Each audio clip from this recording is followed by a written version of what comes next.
तर मंडळी मे महिना चालू झालेलो होतो आणि सूर्यदेवाने आपलं काम करूक सुरुवात केलेली होती. तर मंडळी कडकडावून तापत होता आणि पप्पा म्हणाक लागलो आज स्विमिंग पूलमध्ये आंघोळीक जाऊया. तर आम्ही ठरवलं सगळ्यांनी जायचं आणि ह्याका बोलावून घेतला होतो. ह्यो घराकडनंच आंबोवडीत येऊ होतो.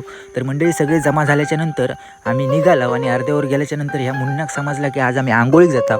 तसंच होतो तसं पाटणा इलो दणदणीत धावत आणि सगळेजण आम्ही मुन्ना इल्याच्या नंतर जाऊन पोचलाव ज्या ठिकाणी आम्ही दरवेळी आंघोळीक जातो त्या ठिकाणी.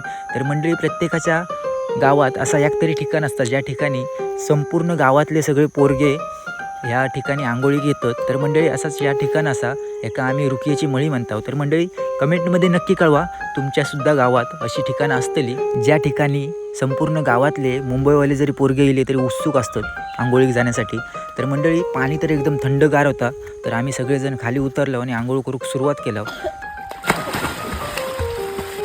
खूप दिवसानंतर आंघोळ करू गेलो त्याच्यामुळे खूप मजा वाटत होती. तर म्हणजे गरमी एवढी वाढलेली की आमका कोणाकच वाटत नाही होता की आज पाण्यातनं बाहेर जायचा. संपूर्ण दिवसभर आम्ही हवेत थांबणार होतो. पण नंतर मग आम्ही ठरवलं की 2-3 तासाच्या नंतर आपण आता जाऊया घरी.